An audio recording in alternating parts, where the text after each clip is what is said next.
everybody, welcome to Comics from the Future. I'm Andy. I'm Matt. We're here with Infinity Flux Comics out of Chattanooga, Tennessee, and this is our big show where we show you some of the biggest and best books that are releasing in a few weeks, but you can pre-order this weekend so you don't miss out on any of the awesome comic goodness we will be delivering to you right here. Into your faces. Into your faces. No, this is a huge week. It's crazy. We're talking about like this show is huge. Monday's show where we'll be going over next week's comics is huge. Yeah, preview for next week. Next week's books are crazy, both with the number of books and the caliber of books, and it seems like we say that a lot too, but we really mean it. Well, we mean it every week, but this next week is just another week of just big, huge books and a lot of them. Yes, and so all that to say, like, we are in a prime comic time of the year. Yeah. We're getting into the summer stuff with the FOC, like this one. These books are going to be coming out like late June, early July. Yeah, so this is summer, and we're starting to get into the releases, setting up some of the big events coming up this week. So what a great time that you found our little comic show. Right.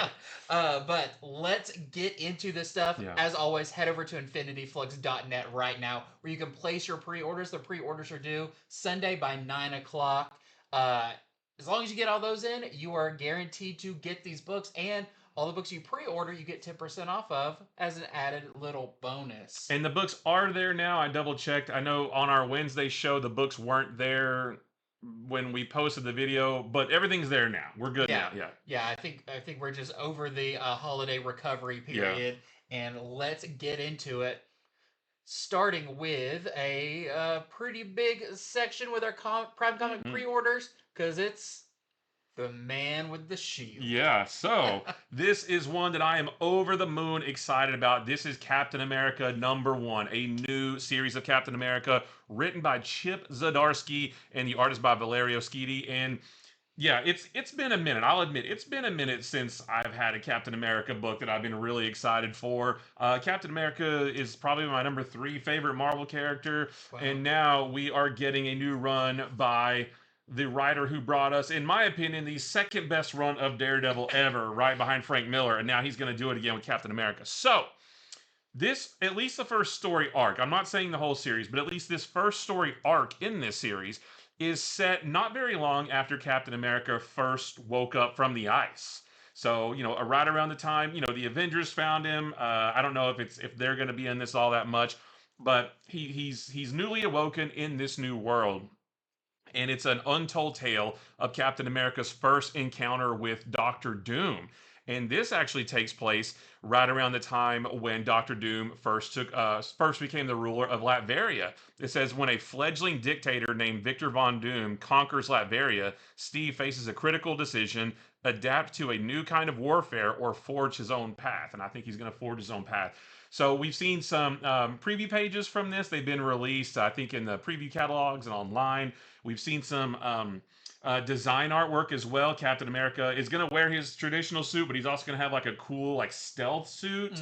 I am just completely excited for this. I think this story sounds awesome. Captain America versus Doctor Doom, and Doctor Doom is huge right now with, the movies and the One World Under Doom stuff, and just like everything about this just sounds like it's the right story at the right time. I am genuinely excited for this. Yeah, this sounds awesome. I love the like you said, maybe it's just for the first story arc, but let's go back to like a very classic Captain America time to kind of get our feet wet again with like what is Captain America in the Marvel universe after without all of the like the years and baggage of the Marvel universe on top of him. This is kind of his year 1 part 2. Right. Once he came out of the ice. Yeah. So I think this is going to be absolutely fantastic. And this comes out on July 2nd, 2 days before July 4th. So what better time for a Captain America book to come out? So this is our A cover right here. We have a blank variant. There is a Chip Zdarsky variant. There is a Frank Miller variant. Speaking of Frank Miller, we have a Luciano Vecchio 250th homage variant. And then there is the NetEase Games variant. There's a Nick Bradshaw Retrovision variant. I think that looks super classic. And there's a Pablo Villalobos variant. I cannot wait for this. This is going to be so exciting. Yeah, I'm like when I think of my favorite Captain Americas, of course, like the Brubaker Yep. run and everything. But it's been a while since we've had a Captain America book that is like an A-list uh, tier book, and Yeah. he really should be. Not that he hasn't had some good series, but it's just been a while since he's been up there with Spider-Man Yeah. and some of the Yeah. big characters. But I have a feeling this could be that. If this is on the caliber of Chip Zdarsky's Daredevil, then we are in for a treat. Yeah. Anytime that Spider-Man showed up in Chip Zdarsky's Daredevil, that was the best Spider-Man that we had, right? So I can't wait to see him do the same thing for Captain America. Yeah, and it being your third favorite character after Batroc the Leaper. That's right. And D-Man. That's right. Yeah. Yeah, and absolutely. then Captain America. Yeah. It's narrow. It's a narrow margin. It's narrow. Well, next up, we have a big one that I actually got to read earlier today. This is New History of the DC Universe #1. So this is going to be a 4-issue miniseries written by Mark Waid.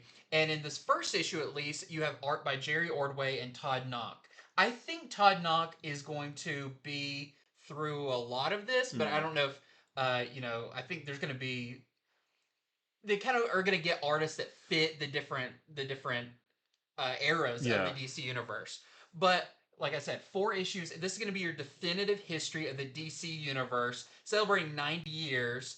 And it is told by the perspective of Barry Allen. And there's a little twist on Barry Allen in the beginning of this I don't want to give away, but he does mention, like, I'm probably the best one qualified to do this. But he does mention different crises that he's been through and all this stuff. And this first issue, he goes all the way back to the creation of the DC Universe. And it's cool because he does mention, like, well, I've met, like, the Spectre. I've met some of these beings that were there at the beginning. And so in this, it does go all the way back to, I forgot which series they talked about it in, but the hands, like the cosmic hands that forged the universe. And then you have your original, like, Perpetua that was in Dark Knight's Metal and all that stuff. It's cool because it is pulling from very classic stories and very classic origins of the DC Universe we know with the Source and all of that. But it also pulls in some more recent things as well, creating a very cohesive version. Yeah. This is, I would say it's text heavy, but not boring. Well, yeah, there's not like it. So every page is a single page splash, or I think there might be a couple double page collage splashes. Pages. Yeah, and there's no word balloons. It's all like narration. So it's like it's more like a textbook, but with tons of art. Like the artwork in this is gorgeous. But yeah, it's not like it doesn't feature people talking to each other. Yeah. It's like a history book, and you read through and you see these gorgeous splash pages, and there's all these caption boxes of Barry narrating everything. And I think that's cool. Like this is the official. DC's been around a long time. There's a lot of history to it. But, as of the publishing of this book, this is the official history, which I like that there's that line in the sand of like, you don't have to worry about trying to reconcile, well, wait a minute, did this happen and that happen? No, whatever this book says is the official history going forward. Yeah. And DC's kind of done it. Well, DC has done a history of the DC Universe before with George Perez. I think that was back in the 80s, I think. Yeah. But this is the new official history, and you don't have to worry about, what came before, because this is how it is from here on out. It's cool because you'll get to a part and it'll be like, this is when the Guardians came into being. And then it'll come back to them later when it talks about the creation of the Green Lanterns. Or because the Earth is not around for a majority of this issue because it hadn't been created yet. That's how far back it goes. Yeah. But when you do get into it, it talks about like, oh, here's the cave people, and it brings in some like Golden Age DC characters along with Vandal Savage because he was a caveman. He was there, yeah. So you see him there, but you'll see him much later when he comes into prominence as a villain.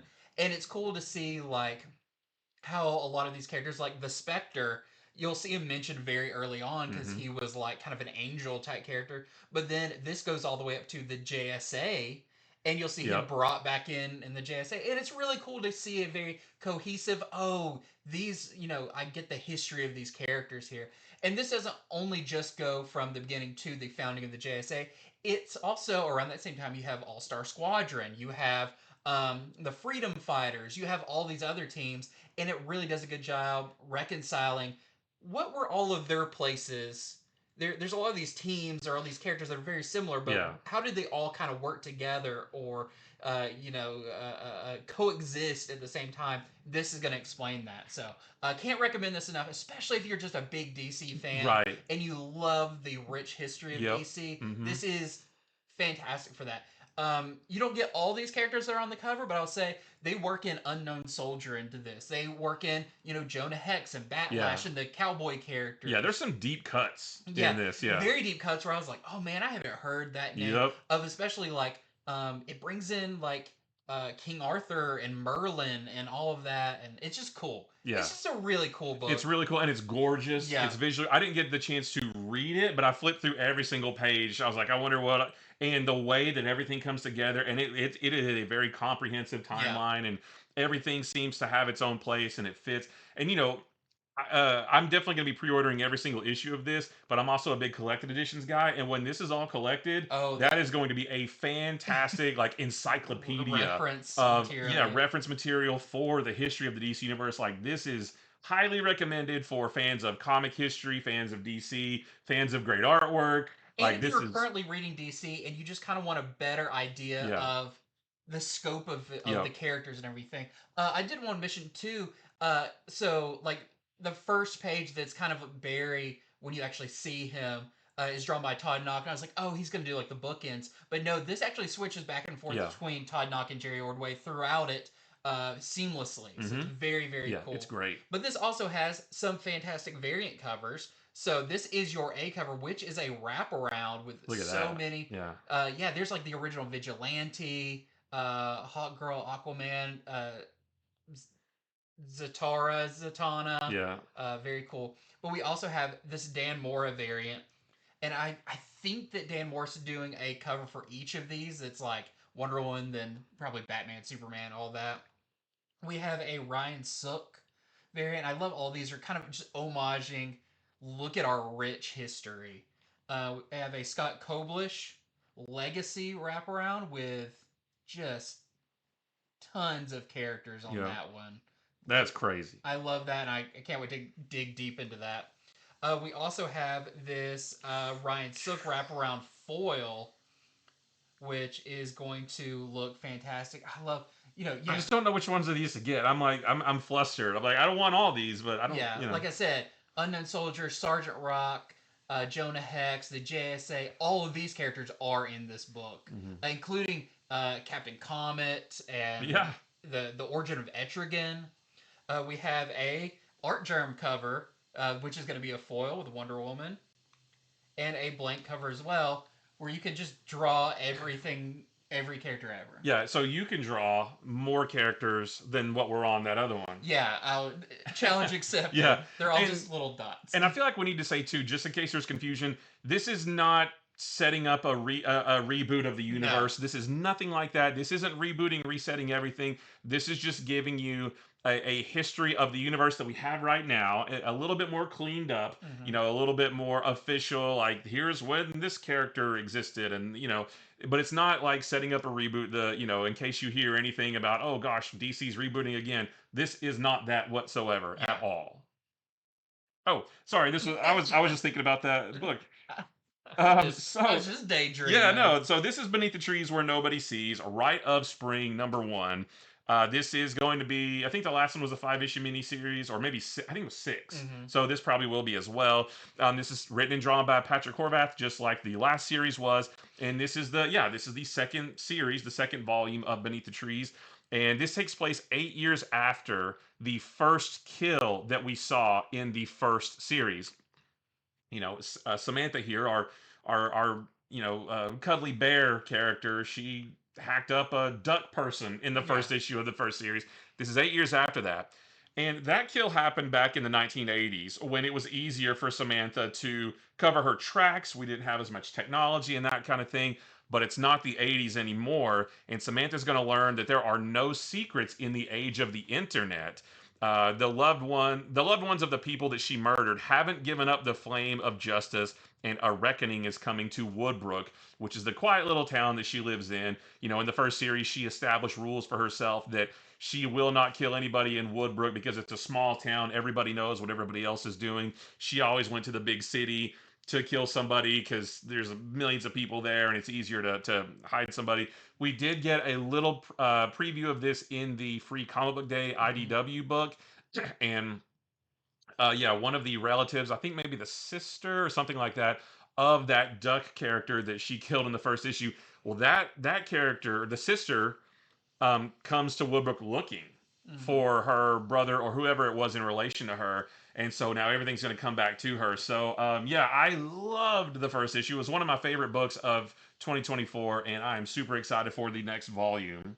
So this is our A cover by Patrick Horvath. There is a Fleeks movie homage variant. American Psycho is the homage there. There's a Riley Rossmo storybook variant, which they did one for each of these. Yeah. And there is a Young variant also. Scotty Young, yeah. That's what? Cute and horrifying. Yeah, not quite as cutesy as some of his other covers, but it's awesome. I love this. Well, next up, a really interesting book. This is a Fantastic Four First Steps. Number 1, this is just going to be a one-shot. And I didn't know that. I thought it was a miniseries. No, I believe it's just a one-shot from everything I read. Of course, Marvel is not the easiest at figuring that stuff out. Actually, probably a one-shot makes sense because this will come out just a couple weeks before the movie. Yeah. It wouldn't make sense for it to keep going. Yeah. So, this is not an adaptation of the movie. This is by Matt Fraction and Mark Buckingham. And this is, if you know the original Fantastic Four, the Stan Lee, Jack Kirby, all of that, Marvel Comics existed within the Marvel universe. Well, and it still does, but now it's owned by Roxxon. Remember, we had that Thor book where Roxxon bought Marvel Comics and that whole thing. Yeah, very meta. So this book is going to be that equivalent of this book is going to be, or theoretically released within the MCU. Yeah. Because even in the interviews with Matt Fraction and Mark Buckingham, they talk about we all love the Fantastic Four when they debuted, and but talking about them like they're real people, and just like in the original Marvel Comics Fantastic Four, this is going to be like they are retelling adventures of the Fantastic Four, but now in the movie version. And so this is how we're going to get our origin, or the kind of the first 4 years of the movie version of the Fantastic Four told in comics. So that's interesting because I guess that means that in the movie that comes out in July, that means they've been the Fantastic Four for 4 years. I believe that's true. And we know they'd already established, but we didn't know for how long they had been established. So because this solicitation for this is written like you're in the Marvel Cinematic Universe, they say now celebrate the anniversary of basically the Fantastic Four revealing their powers to everybody. Because this comic is a team up between Marvel Comics and the Future Foundation, which of course in the regular comics came a little bit later. Yeah, way later. So this is going to recount their very first exploit that saved our city from near destruction. It says our city, like this is within the universe. So I really hope we actually see what essentially is Fantastic Four number 1 with Mole Man and all of that, but told in the cinematic version of that. It would be cool if in the movie, we saw a group of kids reading this or reading this exact book right here, telling the story of how their Fantastic Four first came about. Yeah. So I think this sounds really fun. It's super meta, a comic that would be released in the MCU.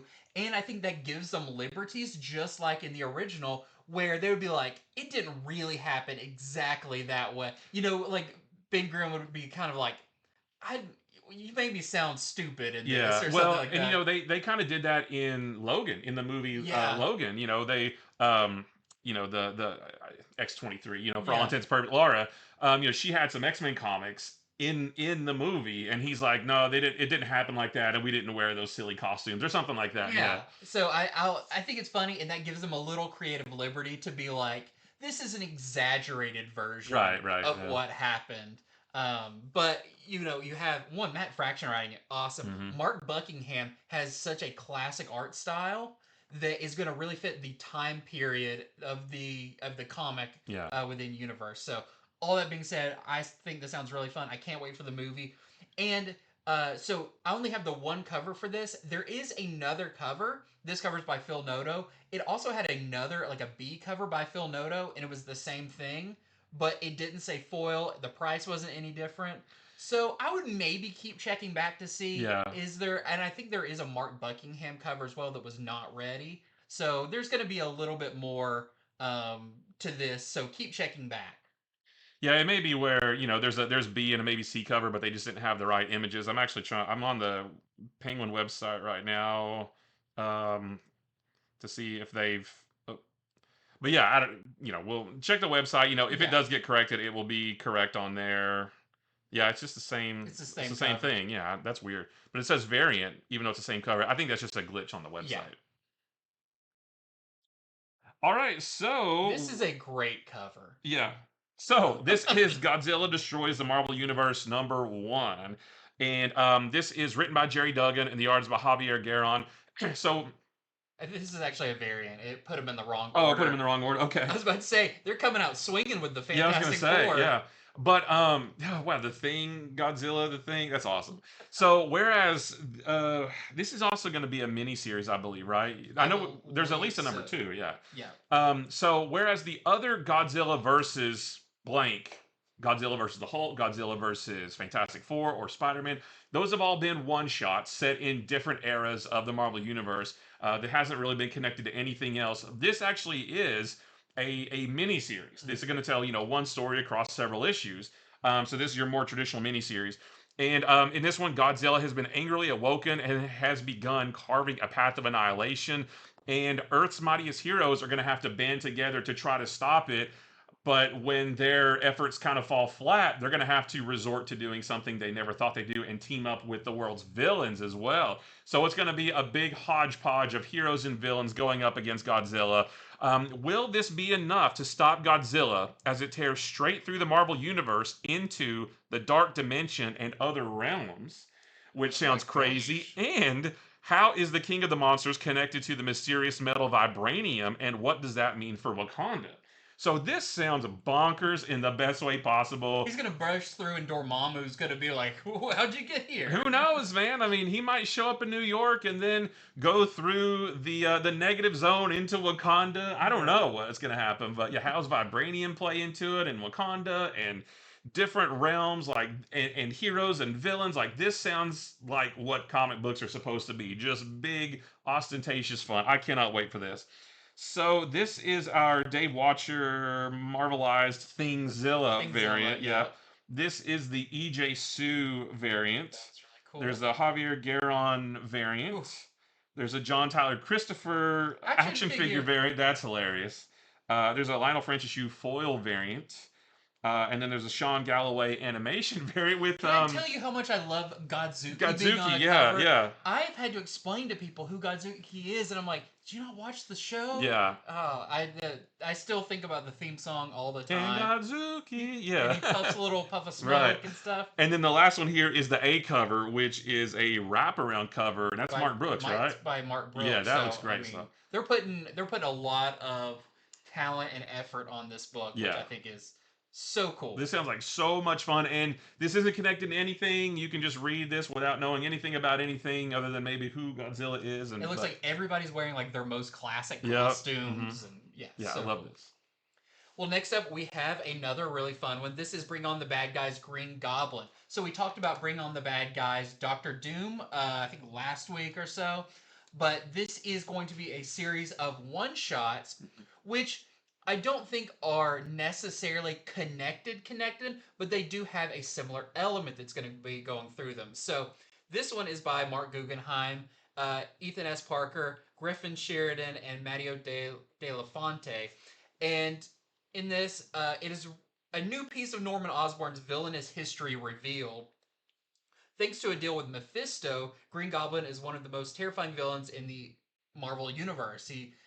I guess we find out that Mephisto had something to do with like that's interesting. Upping the fear level of Green Goblin. I don't know. What in the heck could Mephisto have to do with anything? I don't know. How did he even get in contact with I don't him? know. And what does the Soul Forge have to do with it?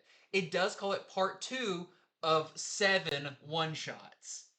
So I think that's kind of an oxymoron. Yeah, I think that just means it's the second one of 7. But the Doctor Doom one did mention the Soul Forge. That's true. So it may just be that one element that's kind of a through line. Yeah, it may just be like a persistent thing. The stories don't connect, but this little MacGuffin is like handed off between each of them. So I think you can read any of these, probably in any order. We'll probably have a better idea when the Doctor Doom one comes out. We can tell you for sure. But I think this is great. We looked before at some of the other ones coming out, and there's some really cool characters that are being spotlighted. I can't wait for the Red Skull. It's been a long time since we've had Red Skull. So we've got a few covers here. This is our A cover, which is, I believe, Liber Mayho. Yes. We've got a Aaron Cooter variant. A Derek Chu Sister Sorrow variant, which she was also on a cover of the Doctor Doom. So maybe she has something to do with the Soul Forge. And I believe the Doctor Doom one is her first appearance, I think. Yeah. So, yeah. There is a Miguel Mercado variant, very classic. Yeah. And a Todd Knock iconic variant. Love me some pumpkin bombs. All right, next up we have Wolverines and Deadpools. Plural on both of those. Misspoke. Yeah, number 1. So this is written by Cody Ziegler and the artist by Roge Antonio, who did a lot of the work in the Deadpool book, whose work I really like. And in this one, Logan and Laura Kinney and Deadpool's daughter Ellie team up to go against a classic X-Men villain, but I don't know who that villain is, and I don't know anything else about any of the rest of the story. And I don't think you really need to know anything other than you've got 2 Wolverines and 2 Deadpools coming together to fight a bad guy. Are we gonna? That's it. Is this going to expand to be like a Venom verse versus Spider Verse? Oh my gosh. It's gonna be the Deadpool verse versus the Wolverine verse. The next one will have Peter Parker and Miles Morales. It'll be Wolverines and Deadpools and Spider-Mans. Oh my, or something like that. So yeah, nothing much more to say than that. But like I said, I think it pretty much sells itself. So this is our A cover. We have an Andrea DeVito Retrovision variant, and then a Taran Clark variant. You're gonna be seeing a lot of those Retrovision covers in this. And they're really cool. The trade dress on them especially. Right. Next up, we have Biker Mice from Mars #1. This is, if you remember, there was a mini-series last year. This is an ongoing Biker Mice from Mars series. So this is going to be by Melissa Flores, who wrote the previous one, and Daniel Geet, I believe, Gete. So in this, Throttle, Vinny, and Modo are 3 Biker Mice from Mars. Are joining up with the Mars Freedom Fighters to fight in an invading army of alien Plutarchians. And that was also a little bit in the previous miniseries, because this one is mostly set on Mars in this kind of like, they're rebellious against the Plutarchians, which sometimes wear business suits and stuff. But now an unseen threat rises up that could threaten all of Mars and everybody that the Biker Mice care about. So it sounds like there's going to be a third party that rises up that's going to be a problem. So this first issue is a 40-page first issue, because there's going to be a RoboForce backup story. Nice. So once again, part of the Nacellverse is RoboForce. So you're going to get a lot of content in this first issue. And we got a bunch of really cool covers. So this is your A cover by Dustin Weaver. You've got a Carl Kerschel variant. You've got a Justin Mason variant. A Martian Green variant. And a foil version of the Carl Kerschel. All right, this is X-Men Hellfire Vigil #1, and I believe this is going to be a one-shot. This is written by Jed McKay and others, and the artist by Netho Diaz and others.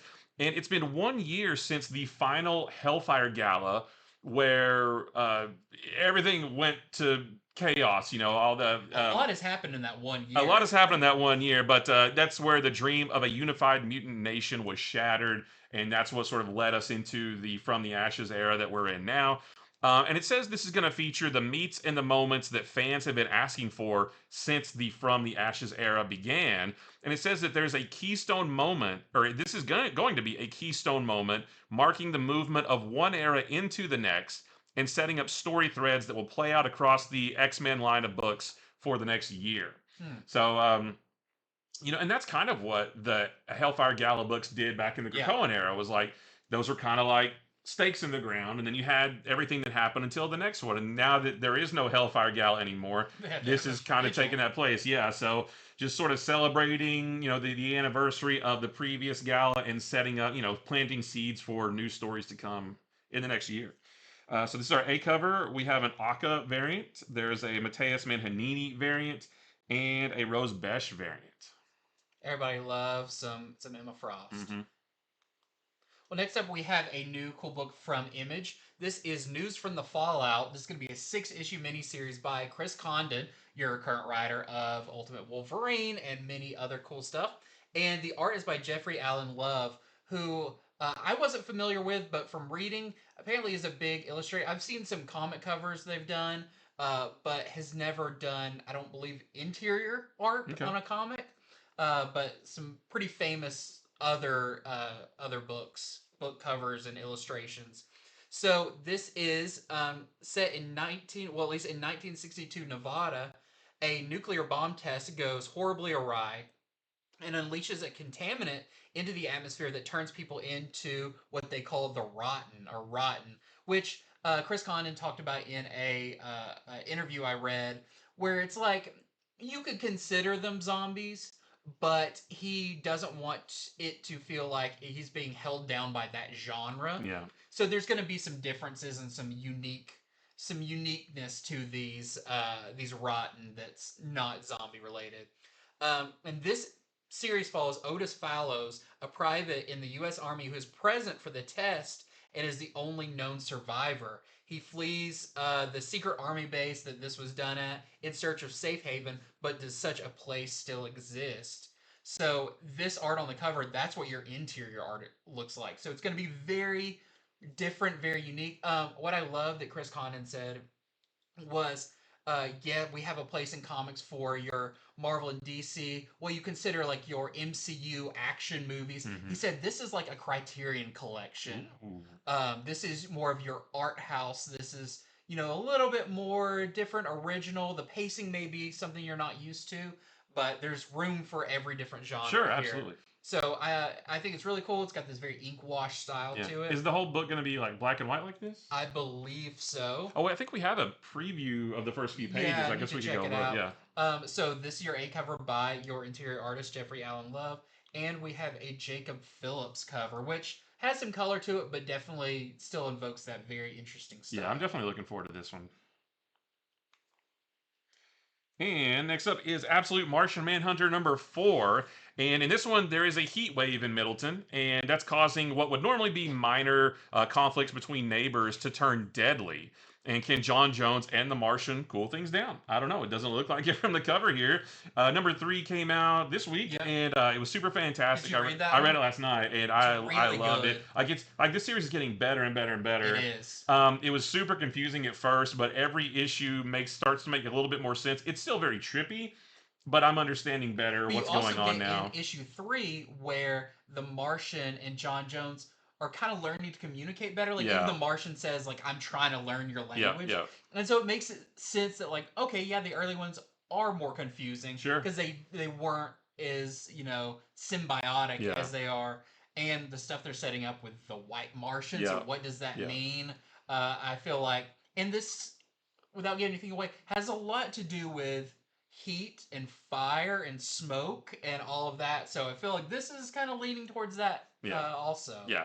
So definitely looking forward to this. This is our A cover. There's a Terso Cons variant and a really cool Derek Chew variant. Like, so cool. Martian's been working out some. Yeah. And you do see the Martian in issue 3. Clearly only John Jones can see him, but he's over there like picking flowers and stuff. I really like it. Yeah, it's really fun, Well, next up we got Absolute Wonder Woman, issue number 9. Because our shipment was a little late this week, we didn't get to talk about this on our Monday show, but I have since read the issue 8, And this is starting off a really interesting story. So I don't want to give too much away. This is basically says, can Diana escape the maze? The temptation of everything Diana has ever wanted lies just inside, but also untold horrors and no known escape. Diana has entered the maze, and nothing will ever be the same again.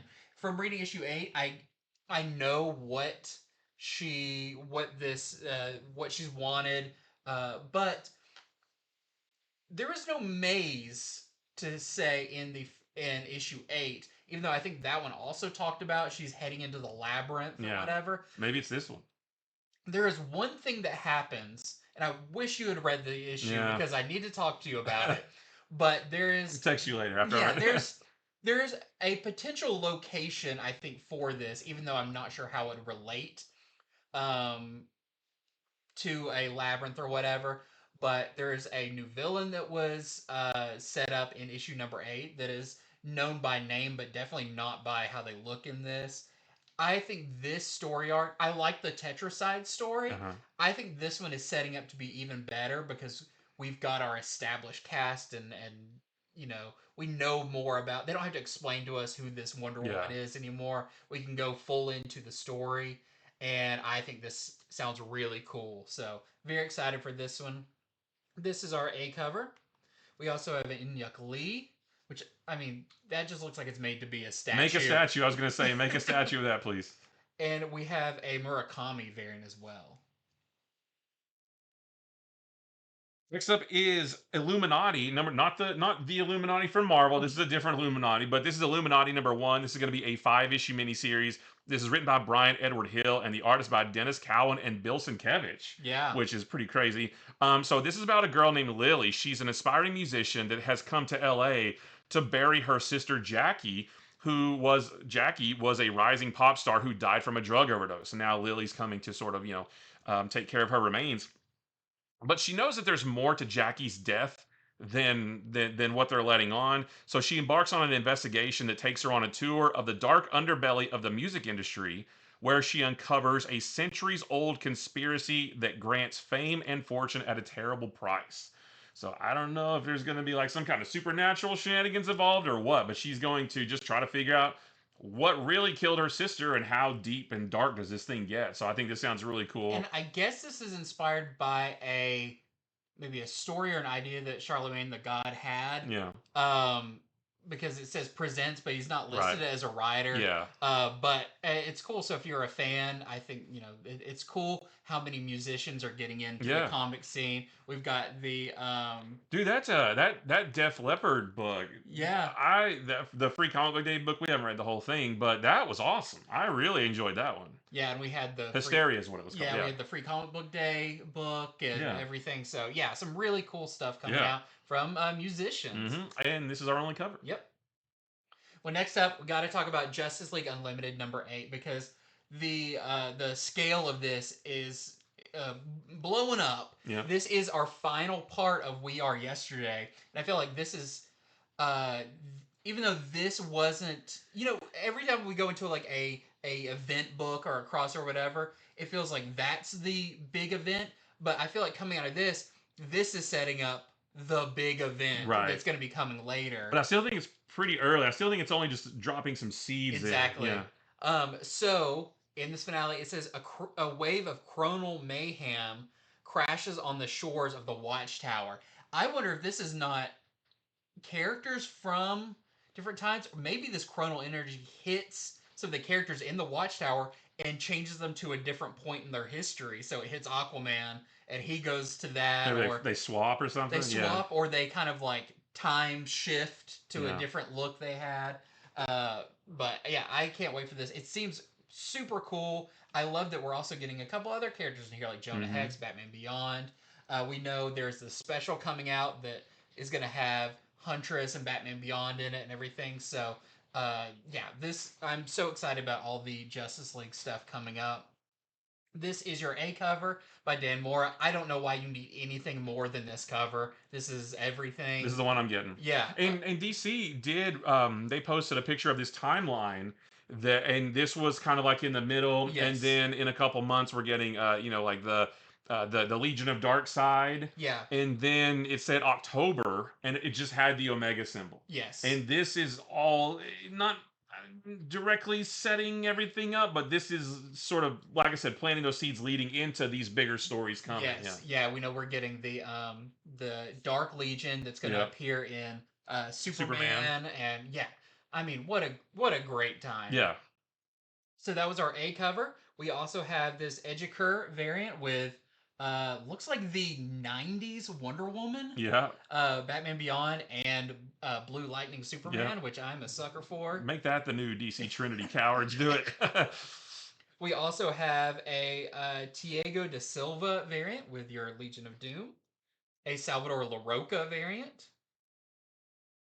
A Hayden Sherman DC Pride variant. And a George Perez Legacy variant. That is classic right there. Very classic. Yep. Next up, we got more Essential Comics, because this is a big old week. Oh, yeah. This is Mr. Terrific, Year 1, Number 2. This is a 6-issue series. In this one, Michael Holt is feeling guilt and grief about losing his wife.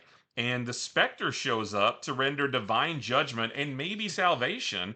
And so that's happening in the year 1 of Mr. Terrific. But over in the present, what Mr. Terrific is doing in the books right now, his investigation into a mysterious new rift in his old city brings him face to face with an apocalyptic foe.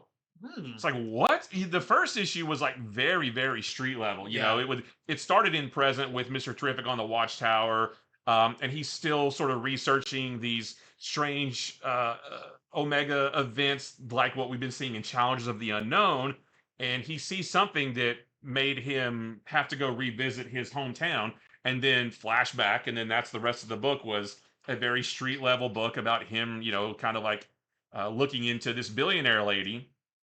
And then now, number 2, he meets a Spectre, and then the Spectre shows up, and then there's a villain from Apocalypse. Like, what is this right now? So it sounds crazy, and I love how all of these, we've said it before, how so many DC books feel like they're connected, but also separate enough to where you can read them on their own. But if you have read them all, it's like you see this bigger picture. Mm-hmm. Like, I've never seen anything like this so well done.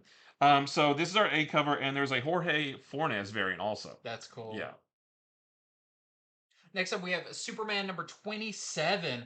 26 just came out. It was awesome. I've not read it yet. I can't. Yeah. Really setting up. Oh, I did read it. It was really, really good. Yeah, I forgot. Yeah. Wow, real memorable. I know, right? But it definitely had a lot of little pieces setting up future stories, some interludes, the return of Dr. Farm and Graf, all of that, some stuff with Lex Luthor. Also, the return of corner box art. Yes. Which I love. Very welcome. Yep. So in this one, it just talks about red kryptonite strikes. We saw a lot of that in the last issue.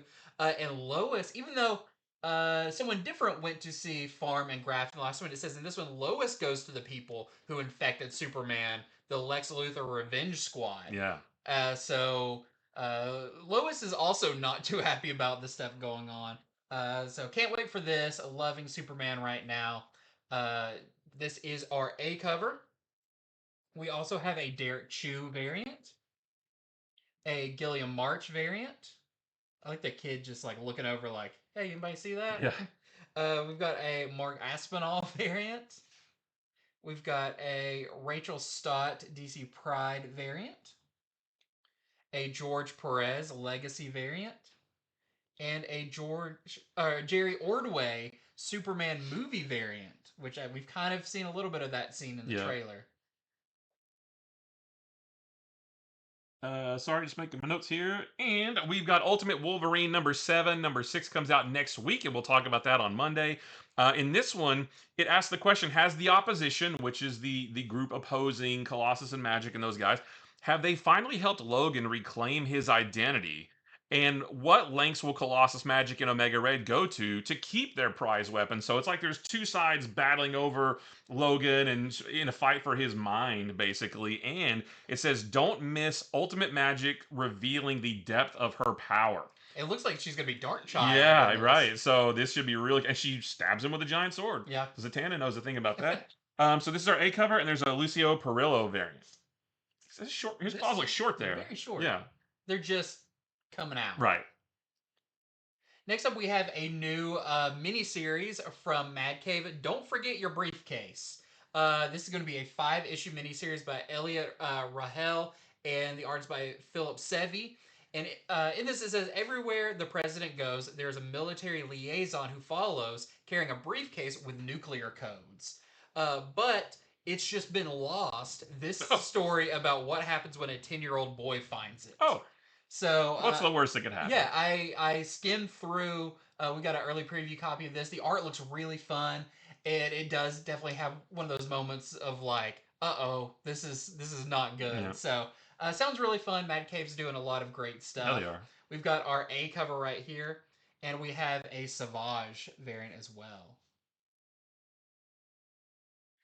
And next up is Lazarus Fallen #1. This is written by Greg Rucka and the artist by Michael Lark. So this is a sequel to another series that they did called Lazarus. Mm-hmm. And I actually didn't read that, but I feel like I don't feel like the information in the solicitation tells us about this new series. I think it just kind of introduces us to it sort of reiterates what the overall story is about. It's set in a neo-feudalist world that's ruled by ultra-wealthy families, and each one of those families has a Lazarus, which is a child raised and trained to be the instrument of that family's will. And this character here is named Forever. She's finally free of her father's control and is going to burn it all down. So the original one, I think it was 5 or 6 issues. Yeah, it's just like one trade. Yeah, and so this is a new series. So if you read that one, don't miss this one. And this is our only cover. Yeah, I love Greg Rucka. Yeah, I've never read Lazarus. I've read a lot of Rucka stuff, but the cover to that is like burned in my mind. The blue cover with her face and stuff. So I know this has a lot of fans. It's cool they're going back to it. Next up, we have Marvel Zero. Mostly putting this in here to kind of inform you about what this is. So Marvel Zero 2025 #1. This is actually the collection of the free comic book day books from this year, from last month, of Amazing Spider-Man and Ultimate Universe and Fantastic Four and Giant Size X-Men. They put them together in case maybe you missed free comic book day or you just really want them all in one collection. It is a single format to have those 4 or 5 stories that were between all of those. It's very similar to what the Energon Universe did with the Energon Universe Special. Was a version of the free comic book day book that you could buy. In case you missed that one, you could buy this one. This is the same kind of thing. So if you did get those free comic book day books, you don't need to buy this. There's nothing new inside it. Right, yeah, and it's funny because those tease like the new Fantastic Four, but this is going to come out after that comes out. Right. Tease Giant Size X-Men, but that's already out. Yeah. So it's going to be following our Spider-Man, Ultimate Spider-Man Incursion. It has the setup for that, but that's already going to be out. So you're not going to get a whole lot of like hyper relevant information. Yeah. But these stories are kind of the ones currently going on. I will say the Fantastic Four story, even though the new Fantastic Four #1 will be out before this, that story is a self-contained story that doesn't really relate to anything. Like, you could just pick that up just for that great Fantastic Four story. It's so cool. And just the one cover for that. And next is X-Men by Chris Claremont, Prelude to a Future Past. So what this is this is a collection that reprints Uncanny X-Men number 140.5 and then also 141 and 142. So the 140.5, that was kind of a newer prelude to the original Days of Future Past that took place in issues 141 and 142. And this was previously only available in a limited edition hardcover. So now they're putting it out there in one book that you can buy. And it says, discover how the surviving X-Men saved Rachel Summers from her torment as a hound and find out which surprising faces had a vital part to play in the mutant resistance.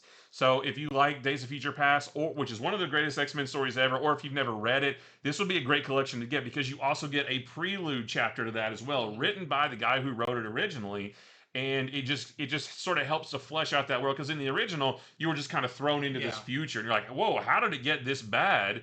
I mean, they kind of told you, but you didn't really know like what led up to that. Well, this will tell you that and also give you the original story. So this will be really cool. It's also funny too because we just got a mini series not that long ago that did this as well and showed the events leading up to it. So this is well trodden territory right now. So this is our A cover, and there's an Edwin Galman variant. I guess Iron Man plays a part. Yeah. Next up, we got continuing stories, starting with all new Venom number 8. Number 7 comes out next week, and we'll be talking about it on Monday. So some of this stuff is like a little bit like we don't quite know how we get here yet, but Doc Ock is back, and Venom battles the Symbiote Squad at the Daily Bugle, and Sleeper Agent attempts a daring jailbreak. Okay. So I don't know if we know how any of those characters get to those places, but we're gonna see what happens there, and we'll talk about the next issue on Monday. But still really enjoying the series and very interested to see where it goes now that we have all our big reveals pretty much out of the way. This is your A cover. We have a Fan Yang variant and a Scott Koblish I like that. Retrovision variant. And next up is Amazing Spider-Man number 7. Number 5 comes out next week, and we're going to talk about it, but it's bi-weekly, so that's why there's the jump there. This is the second part of the next story arc. The Hellgate. Yeah, the Hellgate story arc. And this story arc is drawn by John Romita Jr., not Pepe Larraz. So this is the second part of that. The first one starts in number 6, which comes out in, I guess, 4 weeks, or 3 or 4 weeks from now. And in this one, Spider-Man fights for his life as he tries to keep Hellgate, who you see on the cover, from destroying Manhattan. And what does Hellgate want, and can Peter figure it out in time before he does destroy Manhattan? So should ask. Yeah, so we don't really know too much about this yet. We'll know more what this story is like when number 6 comes out in a couple weeks. But don't miss number 7. And this is our A cover. We have a Dolly variant and a Liber Mayho Black Cat variant. I love that. I've already pre-ordered that. Yeah, cover. I'm getting that one. The Spider-Man suit too is like kind of wrinkly. Wrinkly. It doesn't look like it's like skin tight. I'm a small guy's eye, or a small eyes guy. And I love that he's wearing his web shooters on the outside. That's very 1977 CBS TV show. Yeah. Next up, we have Deadpool Kills the Marvel Universe One Last Time, number 4. I've been enjoying this series so far. It actually is kind of refreshing that it's not just... Deadpool's actually kind of doing something good in this one. And in this issue, can Deadpool trust Doctor Doom on his quest to stop the worst monsters in the Marvel multiverse? So we'll see what Doctor Doom has to play in this one. And for some reason, Deadpool looks like the Super Skrull. Well, so I was looking at the barcode to see, is this a variant? But this is the A cover. This is the A cover. But it's very reminiscent of all of the other variants that they've been putting out that are like the Fantastic Four homages, where other heroes... We saw the Spider-Man one last week, where he was all stretchy, which looked cool for Spider-Man to do. I think something happened in the last one where he could start kind of collecting powers. Okay. I don't super remember exactly why, but this one looks really fun. So we've got our A cover here, and we have a Declan Shalvey variant as well. Next up is Godzilla, Here There Be Aliens number 2. So if the Godzilla Destroys the Marvel Universe was not enough Godzilla for you, we have this one as well. And in this one, an intergalactic conspiracy dating back hundreds of years is on the verge of tearing apart human society. Every encounter with space kaiju since King Ghidorah landed in ancient Egypt has been an attempt to destabilize life on Earth. And now all over the planet, the Zillions are landing, and with them thousands upon thousands of Hedorah drones. And will one rogue government operative be enough to send these extraterrestrial attackers back into outer space? And I guess maybe they're going to need Godzilla's help to do it. Yeah. So, the first issue has not come out yet. It has. I read it. Oh, did it? The show, yeah. Did we talk about it? Uh-huh. Oh, shoot. God. That's how much you listen to what I have to say. Old man brain. It was fun. I liked it. It was... It did a funny way of kind of like tying in aliens and all of that, and Godzilla. It was the one where it's like this guy's trying to prove that Godzilla exists, but they only have like one blurry photo of it, and then they like turn on the news and like Godzilla's attacking. They're like, I remember you saying that. Like I guess he is real. Not to make excuses, but that kind of goes to show how many books we read. I mean, we read a couple dozen every week, and it did blur us together after a while. Godzilla's in a good bit of them. Right. So this is our A cover, and there is a Hernandez variant.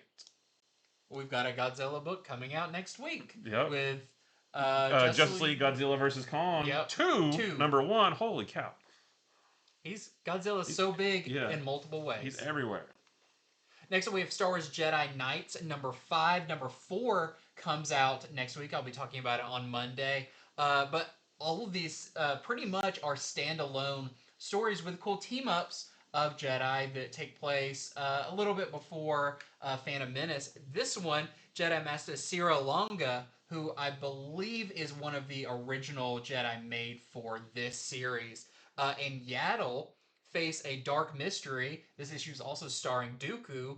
And if you know, you know that Dooku is actually the one who ends up killing Yaddle later. So they kind of allude to, is Yaddle actually going to save Dooku in this one? And how terrible is that later he turns around and kills her? I did not know that. Well, you should have watched Tales of the Jedi. It's a miniseries on Disney Plus. I thought that wasn't canon. There's the old Tales of the Jedi, but this is a show called Tales of the Jedi. Oh. There was a series of like 15-minute episodes. It's really good. Okay. The last one we got was Tales from the Underworld. That was really good too. Nice. So we got our A cover right here. We have a Dan Jurgens variant who gave Yaddle some sweet hair. I got to draw Yaddle in That's right. Young Jedi Adventures, and that was a highlight of my career. We also have an Ivan Tao variant and a Torin Clark lightsaber variant with Ayla Secura.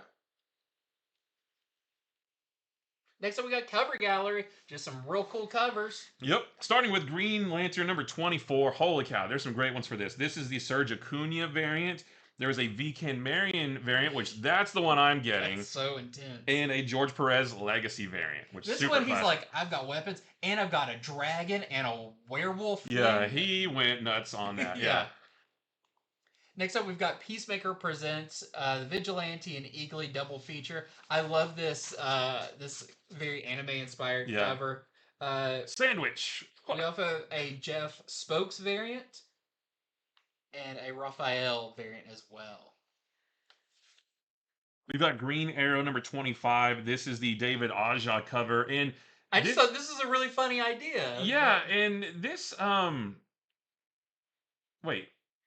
I'm missing the reference. I don't know if it's a reference. It's just he was the artist on Hawkeye. Yeah, but why the arrows? It looks like a little Dance Dance Revolution-ish. Okay, I'm not sure why. Also, David Aja just does very interesting. Oh, for sure. But it's like, in an alternate universe, he drew Green Arrow instead of Hawkeye. Right. I don't really like Green Arrow's new costume. Except for this, like that sick. Looks awesome. Yeah. So David Aja, and then there's a George Perez Legacy variant, which that also looks very cool. Yeah. Who's shooting arrows behind him? He needs to get out of the way. Merlin is on the other probably. side. Next up, we have Harley Quinn issue 52. This is the Betsy Cola Pride connecting variant that connects with Poison Ivy that comes out this week. Cool. So if you get the Poison Ivy one, then you can get this, and they go hand in hand.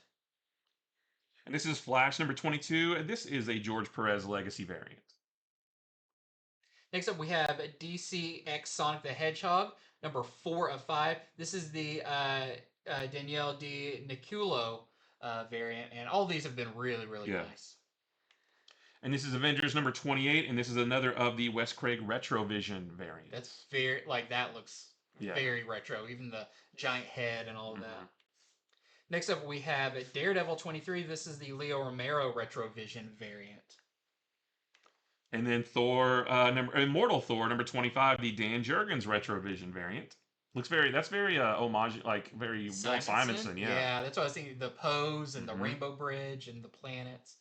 We also have X-Men number 19. This is the Koblish Retrovision variant, which gives me like 70s X-Men. I was thinking 80s New Mutants. Yeah, 80s New Mutants. Yeah. This is Spider-Gwen, the Ghost Spider number 15. This is not a Retrovision variant. This is the A cover. Oh, is that the A cover? Yeah. Okay, that looks Mark great. Brooks, great A cover. We've got Feral number 14. This is the Forrester and Fleek's movie poster homage. A very recent one with Nosferatu. Yeah. This is Universal Monsters, The Mummy, number 4. This is the last issue of this series, and this is the Jay Lee and June Chung variant. Next up, this is Void Rivals number 20. This is the Jason Howard Energon Universe 2nd anniversary variant with just more great characters that connects with the other two that have come out from G.I. Joe and Transformers. I really like this one because you got Springer on there. And Hot Rod, my favorite. Hot Rod. You've got Ultra Magnus on there. Yeah, this has maybe my favorite grouping of characters. Is that Prowl in the air? I think that's no, that's not Prowl, but it's another. It's like there's a bunch of them. There's like Sideswipe, Trax. I think it might be. I think it's Trax. Yeah. It's hard to tell with the colors. Yeah. Oh, and I think Ratchet's back there as well. Yeah, and then Devastator up in the corner. Very cool. And this is Hello Darkness number 12. This is the Frizen variant, and then Jenny Frizen does some horrific covers for this. Yeah. The spiders climbing out of the mouth. Yeah. These people are not having a good day. That fingernail is way too close to that eyeball for my comfort. That stuff freaks me out. It's too sharp. Yeah. And too close to that eye. Yep. And there is the Dampanosian variant, which is great. Next up, we got Bookshelf. These are collected editions or graphic novels, that kind of stuff. Starting with, I had to put it at number 1 because one of my favorite series, one of my favorite characters is Stephanie Brown as Batgirl. And this is Batgirl Stephanie Brown, Volume 2 of the trade paperback. What I love about these, so I have all of the little trade paperbacks. It's probably one of the most expensive trades I bought on because it was secondary market and they were out of print. So you must have wanted that thing bad. I did. I had to get off eBay and stuff. But now I love they're putting out these because this not only comes with Batgirl 13 through 24 of the series where Batgirl was at college and she was kind of solving mysteries on campus. It was really fun. This also has Bruce Wayne, The Road Home, Batgirl number 1, which is when Batman came back from being blasted through time because of Final Crisis. Dead. Yeah. But this is that was the series where he a bunch of one-shots where he came and like reconnected with all his family to reveal that he was still alive. And her issue was great for that. Because I think she was one of the ones too, just like Tim Drake, that was like, I never believed you were dead. Right. Really cool. And it has a story from Batman Incorporated, Leviathan Strikes number 1. So this has some extra stuff, which I don't think a lot of that stuff is collected anywhere because they're just random one-shots. So this is really cool. And yeah, can't recommend this enough. Is a great series. And this is going to be $29.99. And next we have Batman by Tom King, the trade paperback volume 2. This is going to be $49.99, and it collects Batman number 21 through 40 and Flash number 21 and 22, which is part of the Button storyline that crossed over with Batman and Batman Annual number 1. So we just talked about the Omnibus last week. Volume 1 of this came out not too long ago. I really like Tom King's run of Batman. I think it's great. So if you're wanting to read some really cool Batman stories with some great art, either this or the Omnibus from last week would be great to get. It kind of feels like what DC's doing with the paperback and hardcover releases. They're not spreading these out super far. If you want the paperback versions, you can get those. If you want the Omnibus, you don't have to wait too long for that. Next up, we have DC The New Gods, Volume 1. So I'm guessing this is going to be 2 volumes because it's a 12-issue series.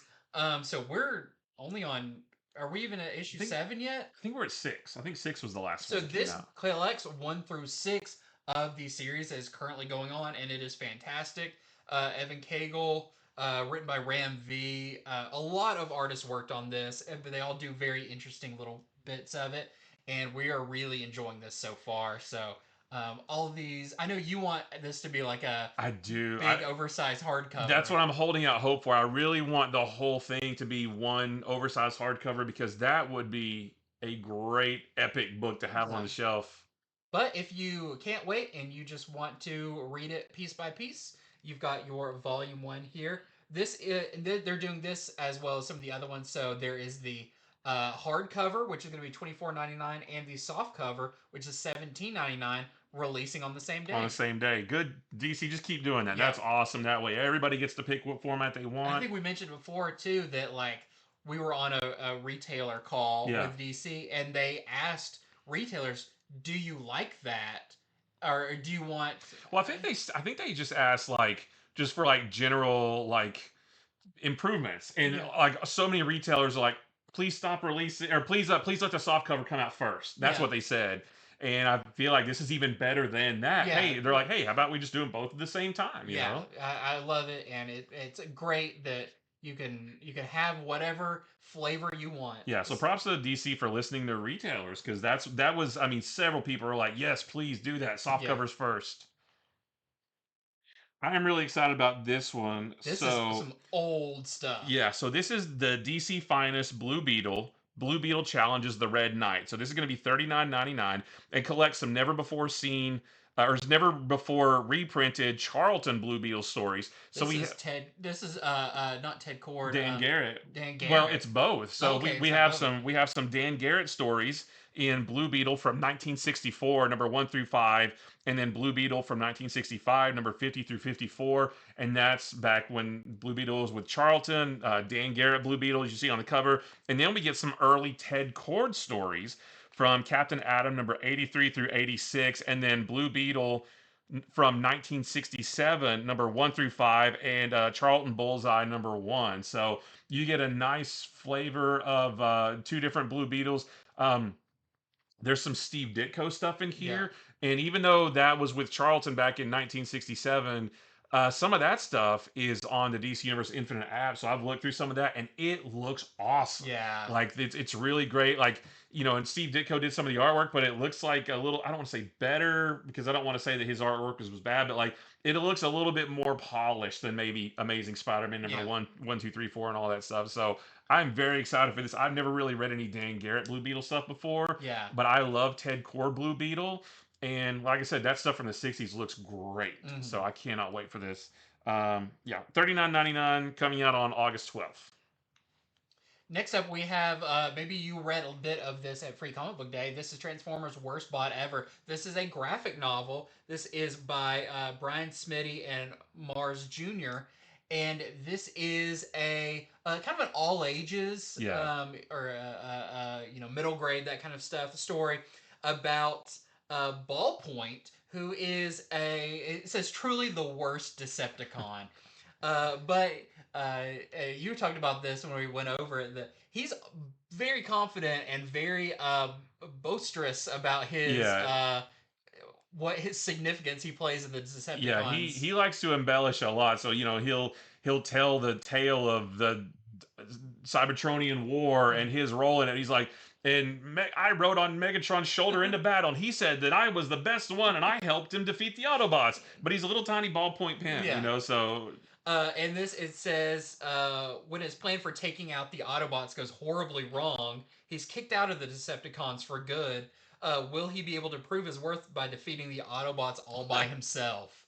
I love this. I hope they put out a literal transforming ballpoint figure. I would buy that. That would just be so cool. But it was really the Free Comic Book book was really fun. It was funny. We ran out of them. Everybody wanted this one. It was great. Yeah, so don't miss this. It's going to be only $12.99, so I think this is going to be a great one. Yep. And next up, we've got some new printings, starting with... This is Absolute Batman number 1, 7th printing, and this is the Mark Spears connecting variant that connects with Absolute Superman number 1, the 5th printing.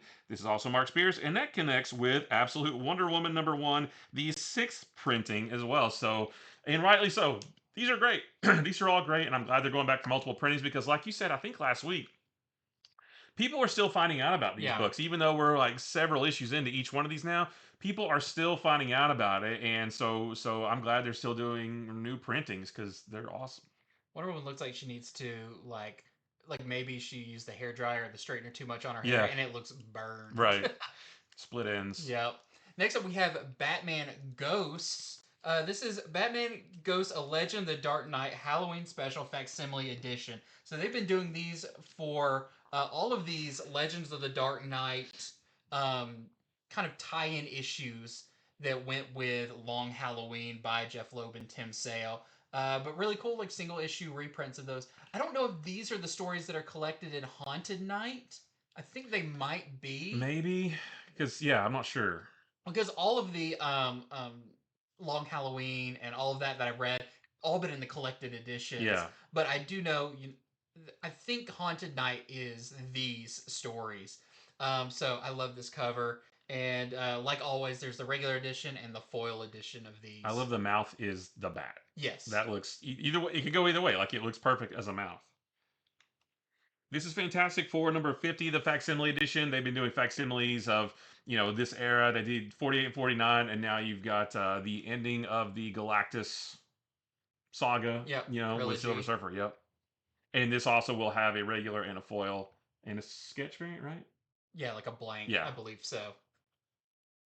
Next up, we have Daredevil Cold Day in Hell, number 1. This is Steve McNiven, third printing. I don't know if we're talking about the second printing. I think we did. Okay. But this is an awesome book. We've just got issue number 2. Both of them are great. Only a 3-issue miniseries, so very digestible size, low commitment. Right. And yeah, just really, really fun. And this is Spider-Man and Wolverine number 1, the second print, and this cover is by Dai Kruan. And yeah, this came out, I think it was last week, and it was really cool. The art was great. Some big action, a couple of villains that I've never seen together before, but thought it was really cool to see them together. A big revelation at the end, which may or may not end up being true, but for now it's a fun world swappy with Spider-Man and Wolverine that I really liked. Yeah, really fun, just like fun issue, and now it's going to a second print. Yeah, and this was originally the foil cover, and now it's like a regular cover. So I like they've been doing that, swapping it back and forth. And we also have Spider-Verse versus Venomverse number 1, Javier Guerin's second printing.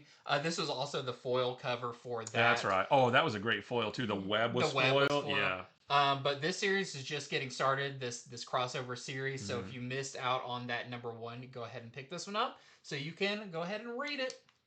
But that is it for Comics from the Future. Like we said, this is a big week of books with a lot of heavy caliber books, a lot of stuff that we cannot wait to read. Hopefully you can't wait either. Let us know in the comments which of these you are most excited about, because it could be any number of these or all of the above. That's also an acceptable answer. Absolutely. So head on over to infinityflux.net right now. You can start placing your pre-orders.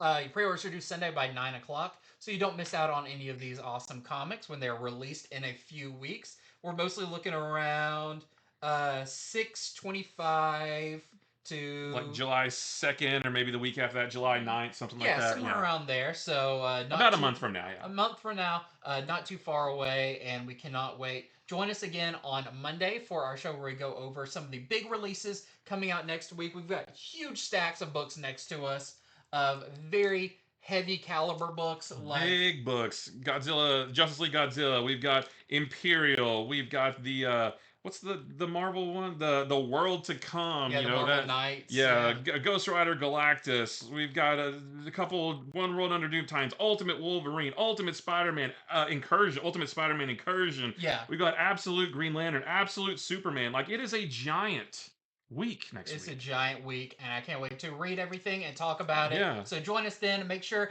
if you're not subscribed, go ahead and subscribe so you don't miss out on these videos. We do them every week, multiple videos a week. And yeah, just bringing you awesome, positive comic book talk and news and discussion. So until next time, see ya.